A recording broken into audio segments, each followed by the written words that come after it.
Hello friends, enjoy വ്ളോഗ്സിൻ്റെ പുതിയൊരു വീഡിയോയിലോട്ട് എല്ലാവർക്കും സ്വാഗതം. അപ്പോൾ ഇന്ന് പറയാൻ പോകുന്നത് എന്താണെന്ന് വെച്ചിട്ടുണ്ടെങ്കിൽ, നമ്മൾ കറ്റാർ വാഴ പല രീതിയിൽ നമ്മൾ ഉപയോഗിക്കാറുണ്ടല്ലേ. അപ്പോൾ ഞാനൊരു ഒരു സൂപ്പർ ഒരു ഐഡിയ ഞാൻ പറഞ്ഞുതരാം കേട്ടോ. നമ്മുടെ കറ്റാർ വാഴയുടെ തണ്ട് എടുത്തതിന് ശേഷം നന്നായിട്ടൊന്ന് വൃത്തിയാക്കുക കേട്ടോ. അപ്പോൾ അതിനകത്തൊരു യെല്ലോ കളർ ഒരു ഫ്ലൂയിഡ് ഉണ്ടാകും. നമുക്ക് അത് സ്കിന്നിനൊക്കെ നല്ല അലർജി ഉള്ളൊരു സാധനമാണ്. അപ്പം നമ്മൾ കുറച്ച് നേരം വെള്ളത്തിനകത്ത് ഇട്ട് വെക്കണം കേട്ടോ. അതിനുശേഷം വേണം നമ്മളിത് ചെയ്തെടുക്കാനായിട്ട്, അല്ലെങ്കിൽ നമുക്ക് സ്കിന്നിൽ കുറച്ച് പ്രശ്നങ്ങളൊക്കെ വരാൻ ചാൻസ് ഉണ്ട്.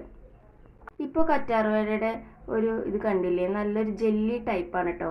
നമ്മളിത് നേരെ വെക്കാൻ പോകുന്നത് ഫ്രീസറിലാണ് കേട്ടോ. നമ്മൾ ഫ്രീസറിൽ വെച്ചതിന് ശേഷം പിന്നെ എടുത്ത് നോക്കുമ്പോൾ ഒരു അത്ഭുതമായിട്ടുള്ളൊരു സംഭവം നടക്കും കേട്ടോ. നോക്കിക്കേ, നമ്മളത് ഫ്രീസറിൽ നിന്ന് നമ്മൾ എടുത്ത് കഴിയുമ്പോഴേക്കും നന്നായിട്ടൊന്ന് കട്ടയായിട്ടുണ്ട് കേട്ടോ.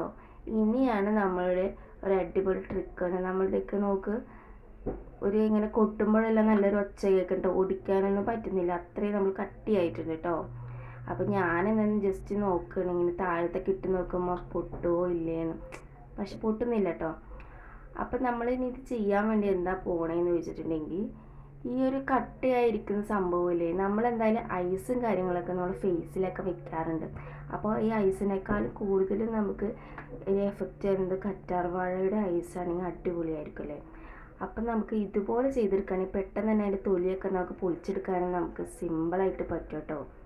അതൊക്കെ ഒന്ന് പൊളിച്ചെടുത്തിട്ടുണ്ടെങ്കിൽ നമുക്ക് ഐസ് ക്യൂബ് നമ്മൾ എങ്ങനെയാണ് ഉപയോഗിക്കുന്നത് അതുപോലെ നമുക്ക് കറ്റാർ വാഴ നമുക്ക് ഉപയോഗിക്കാൻ വേണ്ടി പറ്റും.